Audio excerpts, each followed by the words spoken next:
Psychology में 90% से ऊपर अंक कैसे प्राप्त करें? अगर आपके भी मन में ये क्वेश्चन है तो बस वीडियो को पूरा देख लेना। नमस्कार प्यारे साथियों, आप सभी बच्चों का एक बार फिर से स्वागत है रुचि बिहार क्लासेस में। आज के क्लास में बिहार बोर्ड परीक्षा 2027 के लिए साइकोलॉजी का यानी कि मनोविज्ञान का टॉप ऑब्जेक्टिव क्वेश्चन दिखाऊंगा और साथ ही साथ 90% अंक कैसे लाया जा सकता है 2027 के बोर्ड एग्जाम में ये भी बताऊंगा। आज का क्लास बहुत ही जबरदस्त होने वाला है। आप सभी बच्चों से एक छोटा सा रिक्वेस्ट है, वीडियो को पूरा जरूर देखना, ठीक है। हो सके तो आप सभी अपने दोस्तों के पास क्लास को शेयर कर देना ताकि उनका भी कुछ फायदा हो जाए, ठीक है। मैं आप सभी को आज के क्लास में 2027 बिहार बोर्ड एग्जाम के लिए साइकोलॉजी का टॉप ऑब्जेक्टिव क्वेश्चन दिखाऊंगा, है ना, और 90% अंक कैसे लाया जा सकता है ये भी बताऊंगा। बस आप सभी से एक छोटा सा रिक्वेस्ट है, वीडियो को पूरा देखना मेरे भाई, अगर आपको साइकोलॉजी से डर लगता है तो, ठीक है। देखो हम सभी के पास ज्यादा समय भी नहीं है, 8-9 महीने का समय है, ठीक है, और 8-9 महीने में आप सभी को अच्छे से तैयारी भी करना है, ठीक है। हम सभी का टारगेट है कि हम सभी को 2027 के बोर्ड एग्जाम में 400 अंक कैसे प्राप्त करना है, 400 से ऊपर अंक कैसे प्राप्त करना है, ठीक है।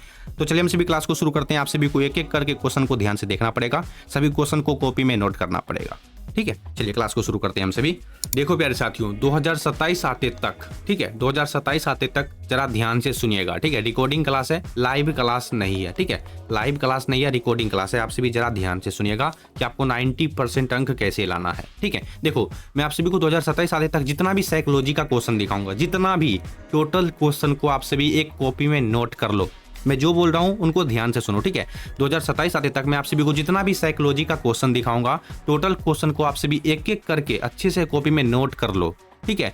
और मैं आप सभी को 2027 आते तक मैं जितना भी क्वेश्चन दिखाऊंगा, उन्हीं सभी क्वेश्चन में से आप सभी को क्वेश्चन फरवरी वाले महीने में यानी कि 2027 के फरवरी वाले महीने में पूछवे करेगा मेरे भाई।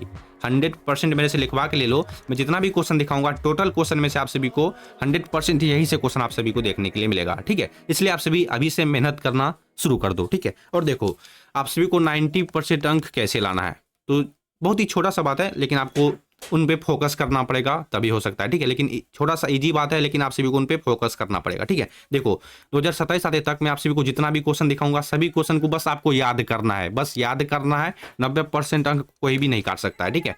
ऐसा नहीं कि मैं आप सभी को ऑब्जेक्टिव क्वेश्चन ही दिखाऊंगा, सब्जेक्टिव क्वेश्चन भी दिखाऊंगा मेरे भाई, सब्जेक्टिव क्वेश्चन भी दिखाऊंगा, ठीक है। और वही केवल VVI जो क्वेश्चन ज्यादातर पूछा जाता है वही क्वेश्चन सिर्फ दिखाऊंगा। जो बच्चे समझदार होंगे वो समझ गए होंगे मैं क्या बोलना चाह रहा हूँ, ठीक है। अगर आप सभी सक्षम हो तो चैनल को सब्सक्राइब कर लो, दोस्तों के पास क्लास को शेयर कर दो। चैनल को सब्सक्राइब तो 100% करके रख लेना और वीडियो को लाइक कर देना और कमेंट बॉक्स में एक बार यस जरूर टाइप कर दो, ठीक है। और हम सभी क्लास को शुरू करते हैं। बस आपको क्वेश्चन को ध्यान से देखना मेरे भाई, ठीक है। पानी पीने दो मेरे को, मेरा गला सूख गया। चलिए सबसे पहला क्वेश्चन देखो, बुद्धि के द्विकारक सिद्धांत का प्रतिपादन किसने किया? बस याद करते जाओ, कॉपी में नोट करते जाओ, ठीक है। बुद्धि के द्विकारक सिद्धांत का प्रतिपादन किसने किया? और एक सबसे इंपॉर्टेंट बात, ठीक है, आपको जिस भी क्वेश्चन का उत्तर मालूम हो कमेंट करके बता देना कि सर मेरे को इस क्वेश्चन का उत्तर मालूम है, ठीक है। इतना लिखना नहीं है, बस आपसे भी एक का बी, एक का सी, एक का डी, जो राइट आंसर है बस उतना नंबर देके ऑप्शन में आप सभी कमेंट कर देना, ठीक है। और देखो सबसे इंपॉर्टेंट बात मैं आप सभी को बोलना भूल गया था, हाँ, कॉपी में आप सभी एक एक करके क्वेश्चन को नोट करते जाना, ठीक है। और आप सभी को जहां पर भी डाउट हो, ऑब्जेक्टिव क्वेश्चन को लेकर, सब्जेक्टिव क्वेश्चन को लेकर, जहां पर भी डाउट हो तो मेरे को कमेंट करके पूछ लो, मैं आप सभी को 100% रिप्लाई करूंगा। देखो अगर आप सभी को ज़्यादा कुछ पूछना है तो आप हमें इंस्टाग्राम पे पूछ सकते हो, इंस्टाग्राम का लिंक आपको डिस्क्रिप्शन में मिल जाएगा। टेलीग्राम को जरूर ज्वाइन कर लेना, टेलीग्राम का लिंक डिस्क्रिप्शन में है, ठीक है। टेलीग्राम पर आप सभी को बहुत सारा क्वेश्चन फ्री में दिया जाता है, ठीक है। जो अदर टीचर पैसा देकर यानी कि कोर्स देकर बेचते हैं, मैं उसको फ्री में देता हूँ, ठीक है। चलिए सब कुछ का लिंक डिस्क्रिप्शन में आपसे भी जाकर के चेकआउट कर लेना। बुद्धि के द्विकारक सिद्धांत का प्रतिपादन किसने किया? ध्यान से देखो तो ऑप्शन नंबर बी यहाँ पर स्पीयरमैन हो जाएंगे, ठीक है। ऑप्शन नंबर बी बिल्कुल सही आंसर है। बुद्धि के द्विकारक सिद्धांत का प्रतिपादन किसने किया? स्पीयरमैन, ठीक है। चलिए एक एक करके क्वेश्चन को ध्यान से देखो और याद करते जाओ, ठीक है। वीडियो को 2-4 बार देखोगे याद हो जाएगा, लेकिन अभी से मेहनत करोगे तब मेरे भाई, ठीक है। नहीं तो आप सभी 2027 का एग्जाम दे दोगे तब बोलोगे मेरे को सर मेरा 90% नहीं आया, अब हम क्या करें? तो मैं क्या बोल पाऊंगा तभी बताओ। चलिए 2 नंबर में, किस वर्ष मानसिक आयु का संप्रत्यय विकसित किया गया?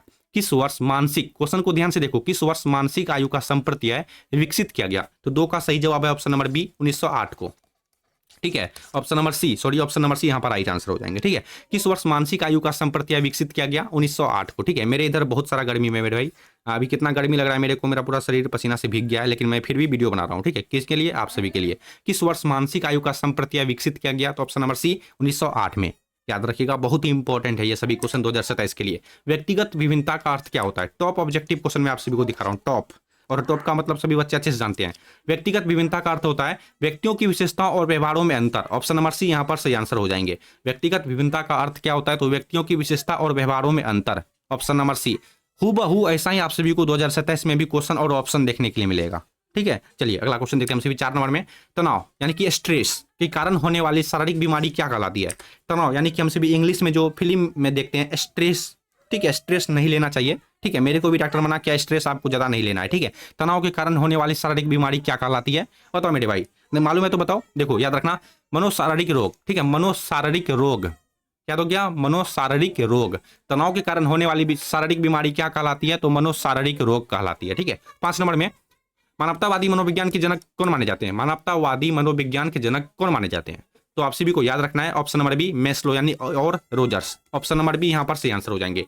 मानवतावादी मनोविज्ञान के जनक कौन माने जाते हैं, तो मैस्लो और रोजर्स। ऑप्शन नंबर बी हो जाएंगे। ठीक है, चलिए 6 नंबर में टाइप ए व्यक्ति की विशेषता क्या होती है। टाइप ए व्यक्ति की विशेषता क्या होती है, तो प्रतियोगिता और जल्दबाजी, है ना। तो 6 का सही जवाब ऑप्शन नंबर बी हो जाएगा, प्रतियोगिता और जल्दबाजी। ठीक है, ध्यान से देखते जाओ, एक एक करके कॉपी में नोट कर लो मेरे भाई, नहीं तो बाद में पछताओगे, 100% पछताओगे। 7 नंबर में वह सामान्य मनोविज्ञान के आधुनिक युग के जनक कौन है। क्वेश्चन है वह सामान्य मनोविज्ञान के आधुनिक युग के जनक कौन है ना।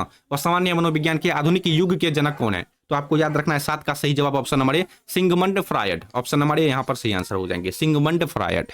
ठीक है, चलिए 8 नंबर में रोसार्क स्याही धब्बा परीक्षण में कितने कार्ड होते हैं। रोसार्क स्याही धब्बा परीक्षण में कितने कार्ड होते हैं, 5, 10, 15, 20, 15, 30, बताओ मेरे भाई। तो देखो 8 का सही जवाब मेरे भाई आपको याद रखना पड़ेगा, 10 होते हैं। ठीक है, ऑप्शन नंबर बी यहाँ पर सही आंसर हो जाएंगे। रोसार्क स्याही धब्बा परीक्षण में कितने कार्ड होते हैं, तो ऑप्शन नंबर बी। ठीक है, चलिए योग एक प्रकार की चिकित्सा है। क्वेश्चन है योग एक प्रकार की कौन सी चिकित्सा है, बताओ।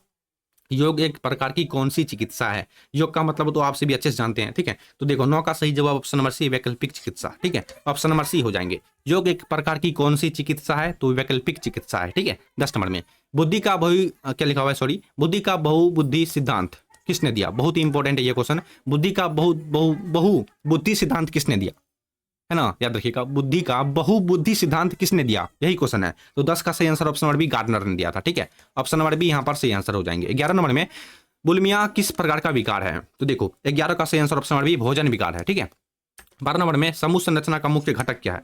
समूह संरचना का मुख्य घटक है भूमिका, पद और मानक। ऑप्शन नंबर सी यहाँ पर सही आंसर हो जाएंगे। ठीक है, समूह संरचना का मुख्य घटक क्या है, तो भूमिका, पद और मानक है। ठीक है, 12 का सही answer option number C. Next question, विश्व स्वास्थ्य संगठन के अनुसार स्वास्थ्य क्या है। विश्व स्वास्थ्य संगठन WHO, आप सभी कहीं पर देखे होंगे लिखा हुआ रहेगा WHO। ठीक है, डॉक्टर के ज्यादातर लिस्ट में होता है। विश्व व्यापार संगठन के अनुसार स्वास्थ्य क्या है, तो शारीरिक, मानसिक और सामाजिक सुस्वावस्था। ठीक है, सुस्वावस्था। तो यहाँ पर option number be perfect answer हो जाएंगे। ठीक है, और सभी क्वेश्चन का मैं आप सभी को राइट आंसर बता रहा हूँ मेरे भाई। ठीक है, चलिए 14 नंबर में सामान्य अनुकूलन लक्षण का प्रतिपादन किसने किया। सामान्य अनुकूलन लक्षण का प्रतिपादन किसने किया, तो देखो 14 का perfect answer option number B, Hans Selye. ठीक है, ऑप्शन नंबर बी यहाँ पर सही आंसर हो जाएंगे, हंस सैलिए। सामान्य अनुकूलन लक्षण का प्रतिपादन किसने किया, हंस सैलिए। ठीक है, बहुत सारे बच्चे को साइकोलॉजी सब्जेक्ट से डर लगता है। ठीक है, लेकिन ध्यान से देखो, याद करते जाओ, कोई बड़ी बात नहीं है। ठीक है, चलिए 15 नंबर में मनोविज्ञान तनाव का मुख्य कारण क्या है। मनोविज्ञान तनाव का मुख्य कारण क्या है, तो 15 का perfect answer option number B, द्वंद्व और कुंठा। ठीक है, ऑप्शन नंबर बी यहाँ पर सही आंसर हो जाएंगे। 16 नंबर में बहिर्मुखी व्यक्तित्व की विशेषता क्या है। बहिर्मुखी व्यक्तित्व की विशेषता क्या है, तो देखो 16 का सही जवाब ऑप्शन नंबर सी, मिलनसार और सामाजिक। ठीक है, ऑप्शन नंबर सी यहाँ पर सही आंसर हो जाएंगे। बहिर्मुखी व्यक्तित्व की विशेषता क्या है, मिलनसार और सामाजिक है। ठीक है, 17 सीखने की अक्षमता का एक उदाहरण क्या है, बताइए। सीखने की अक्षमता का एक उदाहरण क्या है, तो देखो 17 का सही आंसर ऑप्शन नंबर ए, डिस्लेक्सिया। ठीक है, डिस्लेक्सिया ऑप्शन नंबर ए हो जाएंगे। ठीक है, चलिए 18 किसी व्यक्ति, क्या लिखा हुआ है, किसी व्यक्ति की अभिरुचि, ठीक है, क्या दर्शाती है। किसी व्यक्ति की अभिरुचि जो है वो क्या दर्शाती है, तो 18 का सही आंसर ऑप्शन नंबर बी, भविष्य में सीखने की क्षमता, है ना। भविष्य में सीखने की क्षमता, किसी व्यक्ति की अभिरुचि क्या दर्शाती है, तो भविष्य में हम क्या सीखेंगे, मेरे अंदर क्या स्किल होगा, क्या नॉलेज होगा, वही है ना। चलिए 19 मनोवृत्ति के कितने मुख्य घटक होते हैं। मनोवृत्ति के कितने मुख्य घटक होते हैं, बहुत ही इंपॉर्टेंट है ये सभी क्वेश्चन मेरे भाई। ठीक है, मनोवृत्ति के कितने मुख्य घटक होते हैं, तो 19 का सही आंसर ऑप्शन नंबर बी, 3 घटक होते हैं। ठीक है, ऑप्शन नंबर बी हो जाएंगे। चलिए 20 नंबर में परामर्श का मुख्य उद्देश्य क्या है, तो आत्म सहायता और समाधान। ठीक है, आत्म सहायता और समाधान, यहाँ पर ऑप्शन नंबर बी सही आंसर हो जाएंगे। ठीक है, परामर्श का मुख्य उद्देश्य क्या होता है, आत्म सहायता और समाधान होता है। ठीक है, चलिए 20 का right answer option number B हो गया। भीड़ और समूह में क्या मुख्य अंतर है? भीड़ और समूह में क्या मुख्य अंतर है? ठीक है, अगर आपसे भी क्या चाहते हो कि मैं सब्जेक्टिव क्वेश्चन पढ़ाऊं या फिर नहीं पढ़ाऊं, अगर आपसे भी चाहते हो कि सर साइकोलॉजी का सब्जेक्टिव क्वेश्चन भी पढ़ा दीजिए, तो बस आपसे भी कमेंट कर देना, मैं उनका वीडियो कब लेकर आऊँ, ठीक है, कौन से डेट को लेकर आऊँ। भीड़ और समूह में मुख्य अंतर क्या है? तो समूह का एक निश्चित उद्देश्य होता है, ठीक है, तो यहाँ पर ऑप्शन नंबर बी सही आंसर हो जाएंगे, ठीक है, 21 का सही आंसर ऑप्शन नंबर बी। समूह का एक निश्चित उद्देश्य होता है, जबकि भीड़ का एक मुख्य निश्चित उद्देश्य नहीं होता है। तो एक छोटा सा अंतर यही है, ठीक है। 22 नंबर में संज्ञानात्मक विश्वान्दिता का सिद्धांत किसने दिया? संज्ञानात्मक विश्वान्दिता का सिद्धांत किसने दिया? तो 22 का सही आंसर ऑप्शन नंबर ए फेस्टिंगर, ठीक है, ऑप्शन नंबर ए हो जाएंगे, ठीक है, फेस्टिंगर, ठीक है। 23 नंबर में एक भी क्वेश्चन को इग्नोर नहीं करना है, ठीक है, सभी क्वेश्चन को याद करना है। एक भी क्वेश्चन को इग्नोर नहीं करना है कि ये पढ़ने में थोड़ा सा भारी है तो इसको छोड़ देते हैं, दूसरा क्वेश्चन याद कर लेते हैं, लेकिन ऐसा नहीं करना है मेरे भाई आपको, ठीक है। चलिए, पदानुक्रमित और आवश्यकता का सिद्धांत किसने दिया? पदानुक्रमित आवश्यकता का सिद्धांत किसने दिया? तो 23 का सही जवाब ऑप्शन नंबर ए अब्राहम मैस्लो, ठीक है, ऑप्शन नंबर ए हो जाएंगे, ठीक है। चलिए 24 बुद्धि के अमूर्त चिंतन की योग्यता किसने कहा? बुद्धि को अमूर्त चिंतन की योग्यता किसने कहा था? बुद्धि को अमूर्त चिंतन की योग्यता किसने कहा? बोलने का उजागर रखो, ठीक है, क्वेश्चन को 2-4 बार पढ़ो, अपना आवाज को खोलो, ठीक है। बुद्धि को अमूर्त चिंतन की योग्यता किसने कहा? ठीक है, कहीं मेरे से भी गलती हो जाता है पढ़ने में, ठीक है, लेकिन क्या उनको छोड़ दूंगे? नहीं छोड़ूंगा मेरे भाई, ठीक है, लेकिन सब कुछ को याद करवाऊंगा आप सभी को। बुद्धि को अमूर्त चिंतन की योग्यता किसने कहा था? तो देखो 24 का सही answer option number B Terman ने कहा था, ठीक है, ऑप्शन नंबर बी सही आंसर हो जाएंगे, ठीक है। 25 नंबर में मानसिक मंदता के लिए IQ स्कोर क्या होना चाहिए? मानसिक मंदता के लिए आपका IQ स्कोर बताओ कितने बच्चे को मालूम है? 70 से नीचे होना चाहिए, ठीक है, ऑप्शन नंबर सी हो जाएंगे।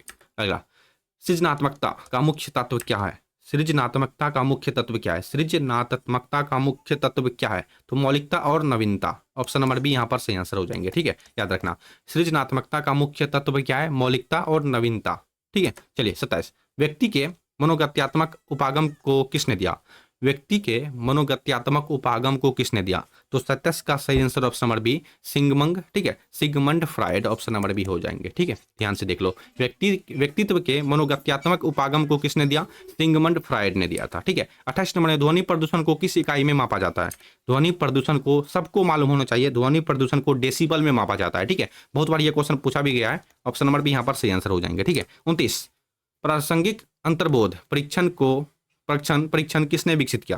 क्वेश्चन है प्रासंगिक अंतर्बोध परीक्षण TAT, जिसको हम भी शॉर्ट में बोलते हैं, ठीक है, TAT, इसको किसने दिया था, किसने विकसित किया था? तो देखो 29 का सही आंसर ऑप्शन नंबर ए मरे और मार्गन, ऑप्शन नंबर ए राइट आंसर हो जाएंगे, ठीक है, याद कर लो, बाद में नहीं तो पछताओगे, ठीक है। चलिए अगला क्वेश्चन, बुद्धि के विषय पर शोध कार्य करने वाले पहले मनोवैज्ञानिक कौन थे? बहुत ही डेंजरस क्वेश्चन है, बुद्धि के विषय पर शोध कार्य करने वाले पहले मनोवैज्ञानिक कौन थे? तो देखो 30 का सही आंसर है ऑप्शन नंबर बी अल्फ्रेड बिने, ठीक है, याद रखना। 31 नंबर में प्राथमिक मानसिक योग्यता का सिद्धांत किसने प्रतिपादित किया? प्राथमिक मानसिक योग्यता का सिद्धांत किसने प्रतिपादित किया? तो 31 का सही answer option number B Thurstone ने किया था, ठीक है, ऑप्शन नंबर बी यहाँ पर सही आंसर हो जाएंगे, ठीक है। ध्यान से देख लो, सभी क्वेश्चन का 100% राइट आंसर बता रहा हूँ, ठीक है। 32 नंबर में व्यक्ति के अंतर्मुखी और बहिर्मुखी प्रकारों का वर्गीकरण किसने किया? वर्गीकरण किसने किया? व्यक्तित्व के अंतर्मुखी और बहिर्मुखी प्रकारों का वर्गीकरण जो है वो किसने किया था? तो 32 का सही answer option number B Carl Jung, ठीक है, ऑप्शन नंबर बी हो जाएंगे यहाँ पर सही आंसर, ठीक है, ऑप्शन नंबर बी। चलिए 33 नंबर में IQ है ना, IQ शब्द का सर्वप्रथम प्रयोग किसने किया था? पानी पीने दो मेरे को भाई, तब तक बताओ आप सभी को इस क्वेश्चन का सही आंसर क्या आपको मालूम है? नहीं मालूम है तो वीडियो को लाइक करो, मैं बताता हूं, ठीक है। IQ का मतलब बुद्धि लब्धि, ठीक है, बुद्धि लब्धि शब्द का सर्वप्रथम प्रयोग किसने किया था? तो 33 का सही आंसर है विलियम स्टर्न, ठीक है, ऑप्शन नंबर सी हो जाएंगे। 34 नंबर में मानसिक रूप से स्वस्थ व्यक्ति की सबसे प्रमुख विशेषता क्या है? मानसिक रूप से स्वस्थ व्यक्ति की सबसे प्रमुख विशेषता है ऑप्शन नंबर बी वातावरण के साथ सफल समायोजन, ऑप्शन नंबर बी सही आंसर हो जाएंगे। 35 परामर्श की प्रक्रिया में निम्नलिखित में से क्या वर्जित है, यानी कि क्या मना है? परामर्श की प्रक्रिया में निम्नलिखित में से क्या मना है? वर्जित मतलब मना है। तो देखो 35 का सही आंसर ऑप्शन नंबर सी अपनी राय को जबरदस्ती थोपना, ऑप्शन नंबर सी जबरदस्ती नहीं, ठीक है। चलिए द्रव्य बुद्धि का संप्रत्यय किसने दिया? द्रव्य बुद्धि का संप्रत्यय किसने दिया? तो 36 का सही answer option number C Raymond Cattell, ठीक है, ऑप्शन नंबर सी हो जाएंगे। 37 नंबर में तनाव प्रबंधन के लिए कौन सी विधि सबसे अधिक प्रभावी है? तनाव प्रबंधन के लिए कौन सी विधि सबसे अधिक प्रभावी है? तो 37 का सही आंसर आपको याद रखना पड़ेगा, समय का सही प्रबंधन। ठीक है, ऑप्शन नंबर बी यहाँ पर सही आंसर हो जाएंगे। 38 नंबर में मनोवृत्ति परिवर्तन के द्विस्तरीय संप्रदाय को किसने विकसित किया? मनोवृत्ति परिवर्तन के द्विस्तरीय संप्रदाय को किसने विकसित किया? तो देखो 38 का सही answer option number D, SM Mohsin. ठीक है, ऑप्शन नंबर डी यहाँ पर सही आंसर है। ठीक है, चलिए याद हो गया कितने बच्चे को 1 नंबर से लेकर के 38 नंबर तक का क्वेश्चन याद हो गया? एक बार कमेंट बॉक्स में अपना नाम टाइप कर देना। ठीक है, 39 द्विध्रुवीय विकार में कौन सी दो विपरीत चरण होते हैं? द्विध्रुवीय विकार में कौन से दो विपरीत चरण होते हैं? ठीक है, तो 39 का सही आंसर ऑप्शन नंबर ए, उन्माद और अवसाद। ठीक है, ऑप्शन नंबर ए यहाँ पर राइट आंसर है। ठीक है, 40 नंबर में अल्बर्ट बेंडुरा ने सीखने के किस सिद्धांत पर सबसे अधिक बल दिया?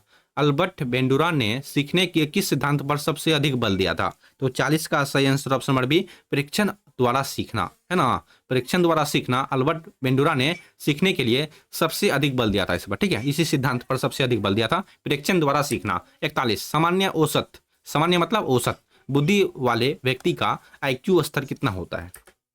कितना होता है?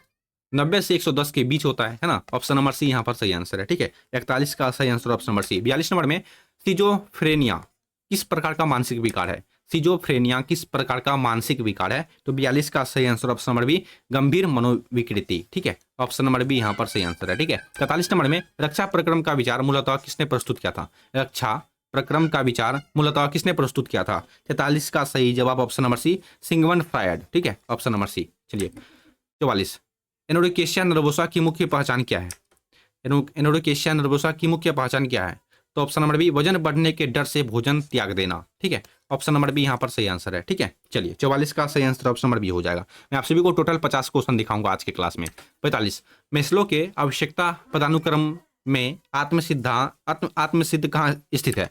मेस्लो के आवश्यकता पदानुक्रम में आत्मसिद्ध कहाँ स्थित है? पिरामिड के सबसे ऊंचे शिखर पर, है ना, ऑप्शन नंबर सी यहाँ पर सही आंसर है 45 का।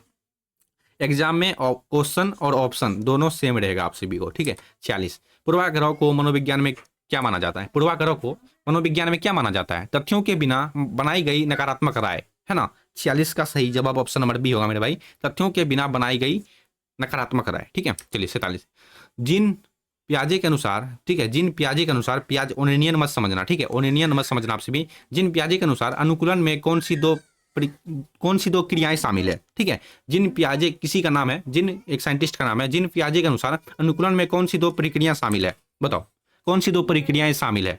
47 का सही जवाब ऑप्शन नंबर बी, क्या लिखा हुआ है? आत्म सातीकरण और समंजन। ठीक है, ऑप्शन नंबर बी यहाँ पर सही आंसर है। ठीक है, जिन प्याजे के अनुसार अनुकूलन में कौन सी दो क्रियाएं शामिल है? तो ऑप्शन नंबर बी, आत्म सातीकरण और समंजन। ठीक है, 48 बुद्धि का तृत्व, ठीक है, तृत्व सिद्धांत किसने प्रतिपादित किया? बुद्धि का तृत्व सिद्धांत किसने प्रतिपादित किया? 48 का सही जवाब option number C, Robert Sternberg. ठीक है, ऑप्शन नंबर सी हो जाएगा। ध्यान से देख लो, बुद्धि का तृत्व सिद्धांत किसने प्रतिपादित किया? Robert Sternberg. 49 स्वयंबोध का सरल अर्थ क्या होता है? स्वयंबोध का सरल अर्थ क्या होता है? 49 का सही जवाब ऑप्शन नंबर सी, स्वयं के बारे में हमारी अपनी राय और छवि। स्वयं के बारे में हमारी अपनी राय और छवि। ठीक है, ऑप्शन नंबर सी, स्वयंबोध का सरल अर्थ होता है स्वयं के बारे में अपनी राय और अपनी छवि, है ना। और चलिए सबसे लास्ट क्वेश्चन देखते हैं 50 नंबर का। एक अच्छे मनोवैज्ञानिक परीक्षण की अनिवार्य विशेषता क्या है? एक अच्छे मनोविज्ञान परीक्षण की अनिवार्य विशेषता क्या है? फिर से पढ़ो क्वेश्चन को। एक अच्छे मनोवैज्ञानिक परीक्षण की अनिवार्य विशेषता क्या है? पढ़ लिए और बताओ 50 का सही आंसर क्या है? नहीं मालूम है तो मैं बता देता हूँ, विश्वसनीयता और वैधता। ठीक है, विश्वसनीयता और वैधता। ठीक है, तो प्यारे बच्चों ये थे आज के क्लास में दिखाए गए टोटल कुल साइकोलॉजी सब्जेक्ट का, ठीक है, 2027 बिहार बोर्ड एग्जाम के लिए टोटल 50 क्वेश्चन, जो कि सभी क्वेश्चन का टॉप ऑब्जेक्टिव क्वेश्चन है। ठीक है, 2027 में बहुत ज़्यादा चांस है यहाँ से आप सभी को क्वेश्चन पूछ सकता है। ठीक है, अगर आपको 90% अंक 2027 के बोर्ड एग्जाम में साइकोलॉजी में लाना है तो मैंने आप सभी को बता दिया कि आप सभी को साइकोलॉजी में 90% अंक कैसे लाया जा सकता है। ठीक है, अगर आप सभी फॉलो करोगे मेरे द्वारा बताए गए बातों को तो बहुत ही ईजी है 90% अंक लाना मेरे भाई। ठीक है, बस आज की क्लास में इतना ही। अगर आप सभी को वीडियो अच्छी लगी हो तो वीडियो को लाइक कर दें, दोस्तों के साथ शेयर कर दें, चैनल को सब्सक्राइब तो 100% कर लेना। फिलहाल के लिए हम सभी मिलते हैं अगले वाले वीडियो में, तब तक के लिए जय हिंद जय भारत।